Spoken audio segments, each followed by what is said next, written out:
검찰이 그동안 국정원의 간첩 증거 조작 의혹 사건 수사를 해왔습니다. 오늘 수사 결과가 발표됐습니다. 윗선 수사에 대해서는 더 이상의 윗선은 없었다라고 밝혔고 대공수사팀장을 비롯한 2명을 추가로 재판에 넘겼습니다. 지금부터 이 사건 취재해온 권준기 기자와 이승현 기자가 현장에서 이 사건 수사 결과 발표를 분석을 해드리겠습니다. 먼저 권준기 기자 불러보겠습니다. 권 기자 나오십시오. 네, 서초동 검찰청사입니다. 네, 의혹이 불거진 지 2달 만에 수사 결과 발표된 거라면서요? 그렇습니다. 이 민변이 중국 당국의 답변서를 받아와서 검찰 측의 문건이 위조된 거다 이런 의혹을 제기한 지 정확하게 2달째고요. 그리고 검찰이 수사팀을 꾸려서 본격적인 수사에 착수한 지 38일 만에 오늘 수사 결과가 발표가 됐습니다.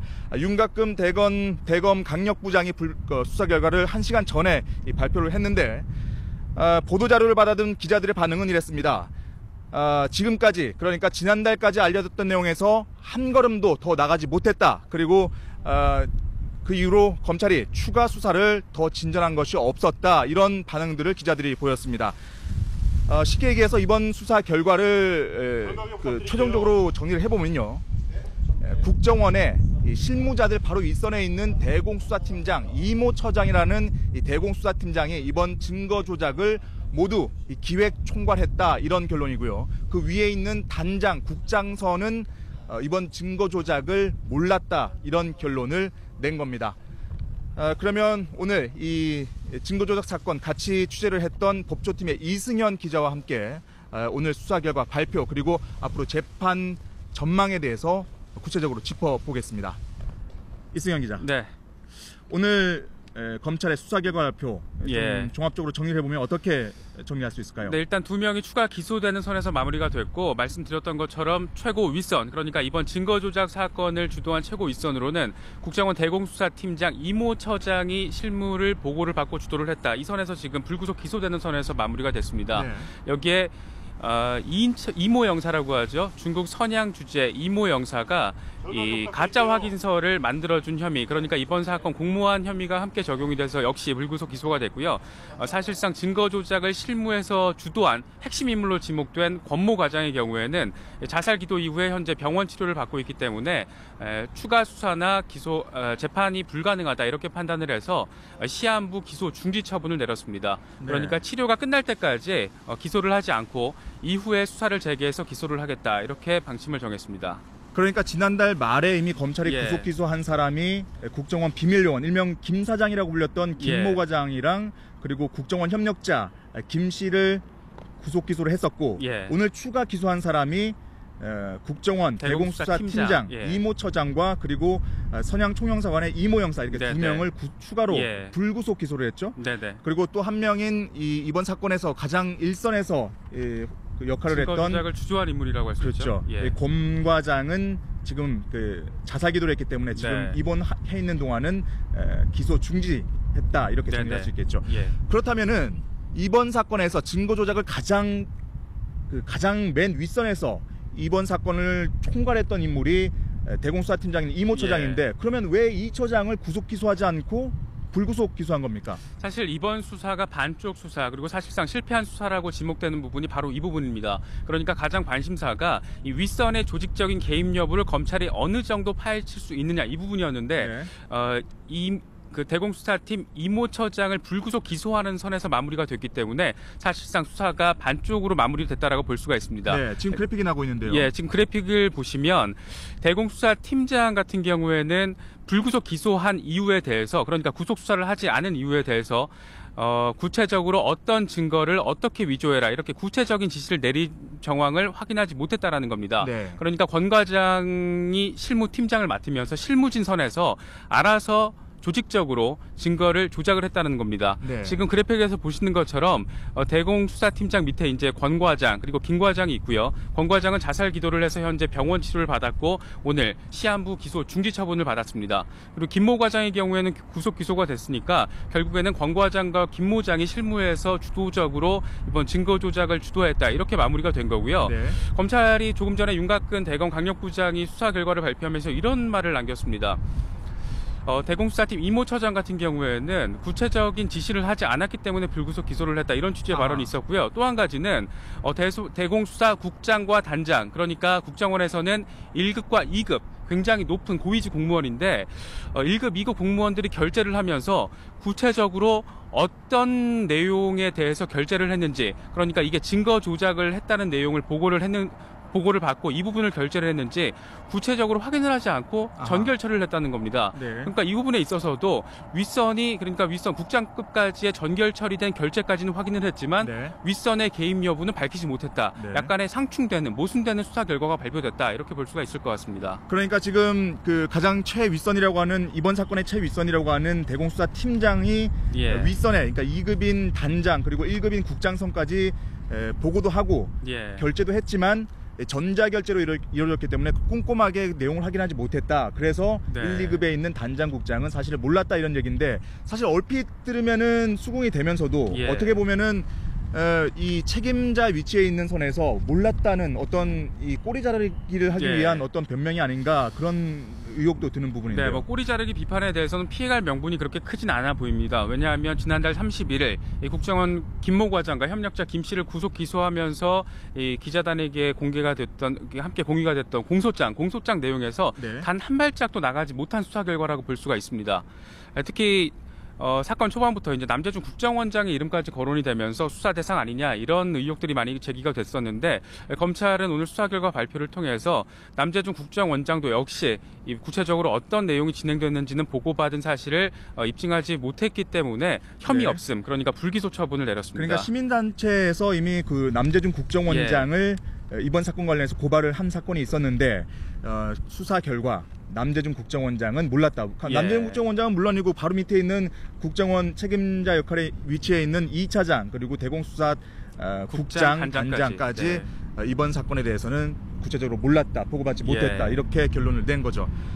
자, 그러면은 이번 문건, 그 문제가 된 문건이 크게 세 가지가 예. 있지 않습니까? 네네. 쉽게 얘기해서 유성 씨가 북한을 오갔다, 2차례 오갔다는 내용의 예. 출입경 기록이 있고, 그리고 이 출입경 기록이 중국 당국이 발급했다는 사실 확인서, 예. 그리고 유성 씨 변호인 측의 문건은 내용이 틀렸다, 이런 내용, 반박하는 내용의 이 3번 문건에 있는데, 지금 그래픽에 보시는 1, 2, 3번 저희가 설명했던 게 바로 네. 이 증거가 위조됐다 이런 내용입니다. 그런데 여기서 오늘 수사 결과 발표에서 1번 문건은 위조됐는지 확인하지 못했다, 이렇게 예. 얘기를 했죠. 그러니까 오늘 수사 결과 발표 내용 중에 이게 참 모순이라면 모순이라 할 수 있는 부분이, 증거가 조작됐다는 의혹이 제기돼서 증거 조작 수사를 벌였고, 이 증거 조작 의혹이 일기 때문에 제출됐던 증거를 모두 재판에서 철회를 했습니다. 네. 그러니까 사실상 증거 능력이 없는 이 문건에 대해서 증거가 위조됐는지 여부조차도 파악이 되지 않은 겁니다. 그러니까 지금 화면의 가장 오른쪽에 있는 이 3번, 이른바 3번 문건 같은 경우에는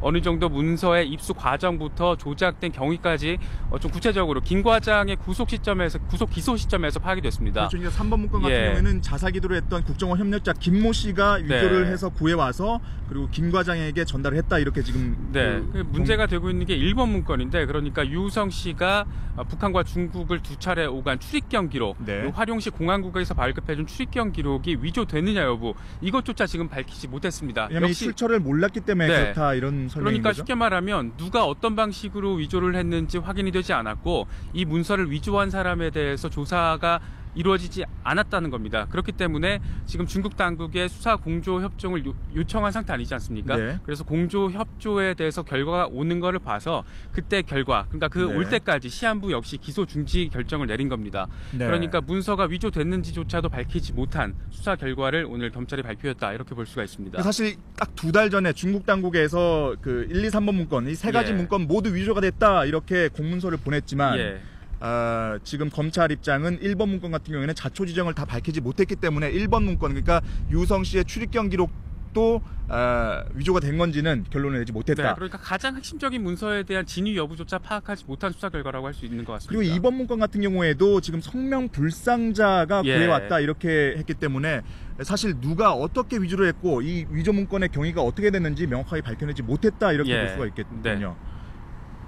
네, 그러면 앞으로 지금 사실 이 수사 결과가 발표가 됐지만 아직 남아있는 부분 많이 남아있지 않습니까? 예를 들어서 그 이모 처장이 물론 가장 윗선에 있다고 하지만 이 재판 과정, 그리고 앞으로 중국 당국과의 수사 공조 부분도 남아 있기 때문에 이 모든 수사가 다 종결됐다 이렇게 보기엔 좀 힘들겠죠. 네, 그렇기 때문에 오늘 수사 결과 발표를 중간 수사 결과 발표다 이렇게 수식어를 달고 있습니다. 네. 하지만 사실상 이번 수사에서 가장 중요한 게 이게 실무진의 주도이냐 아니면 윗선의 조직적인 개입이냐 이 부분을 밝혀야 되는데 이 부분에 대해서는 윗선의 개입이 없었다. 그러니까 대공수사처장, 팀장급에서 마무리가 됐다. 이런 결과를 발표를 했습니다.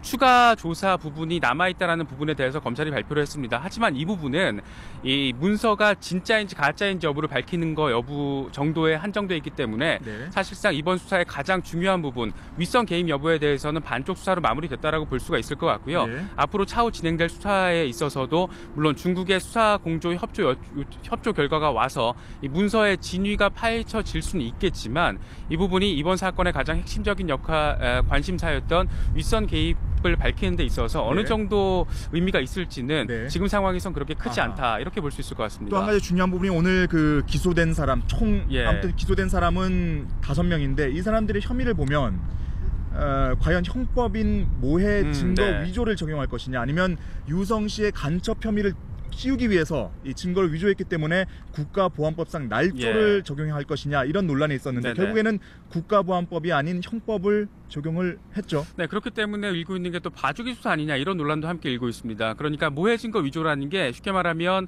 검찰의 설명은 이렇습니다.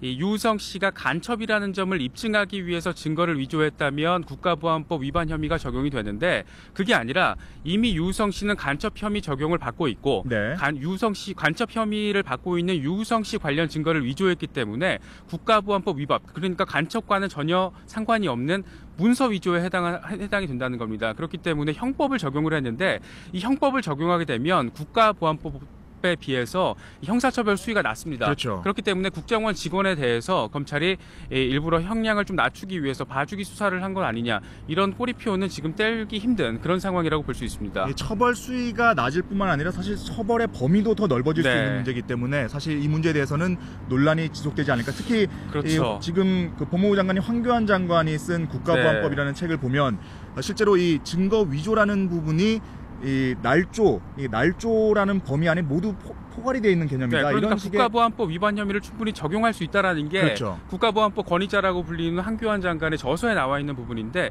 이 부분을 따르지 않았다는 부분. 그러니까 기존의 이 국가보안법 적용 혐의의 범위에 대해서 검찰이 이번에는 제대로 적용하지 않았다는 비판 피할 수 없을 것 같고요. 네. 사실 말씀하셨던 것처럼 국정원 직원이 국가보안법 위반 혐의를 적용하기 위해서 국가보안법을 위반했다. 이건 엄청난 범죄에 해당할 수 있거든요. 그렇습니다. 하지만 이 부분에 대해서 수사가 충실히 이루어지지 않았다. 이런 비판은 지금 피하기 어려울 것으로 보입니다. 네. 그리고 또 한 가지 중요한 부분이 검사들, 그러니까 이번 사건 유성 씨 간첩 사건을 수사했던 이 검사들이 이번 사건에 대한 책임이 있느냐 없느냐, 네. 그러니까 증거 조작에 책임이 있느냐, 관련이 됐느냐 이런 부분이었는데 이 부분에 대한 수사 결과도 있었죠. 예, 일단 유성 씨의 간첩 사건 수사를 맡았던 수사검사 2명이 지금 논란의 대상이 됐습니다.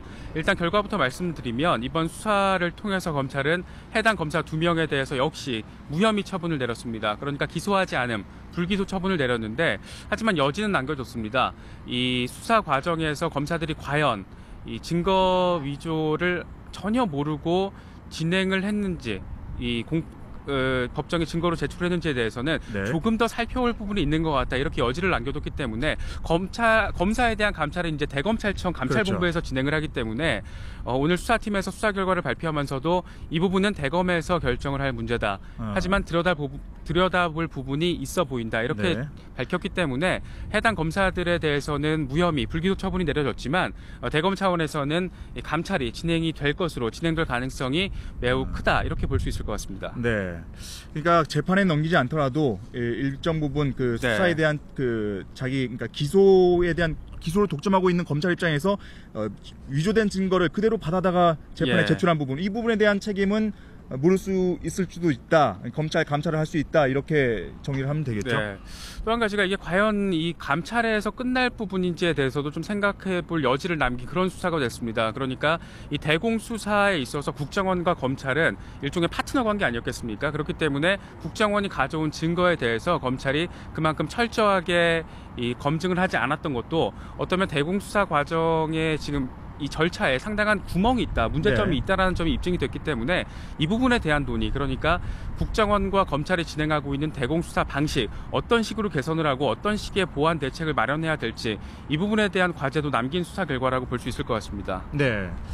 네, 이 38일간의 수사 결과는 오늘 발표가 됐습니다만 이번 증거조작 사건, 간첩 사건, 증거조작 의혹 사건에 대한 논란은 끝나지 않을 전망입니다. 물론 아직 중국과의 수사 공조 부분도 남아있고 그리고 이 재판 과정에서 추가로 밝혀질 부분도 있겠지만 국정원 윗선을 밝히지 못한 점, 그리고 혐의도 국가보안법 위반이 아닌 이 형법을 적용한 점, 그리고 수사 검사들의 이 문건 위조 사실 몰랐다 이렇게 결론을 낸 점 등은 이번 수사의 한계로 지적이 될 것으로 보입니다.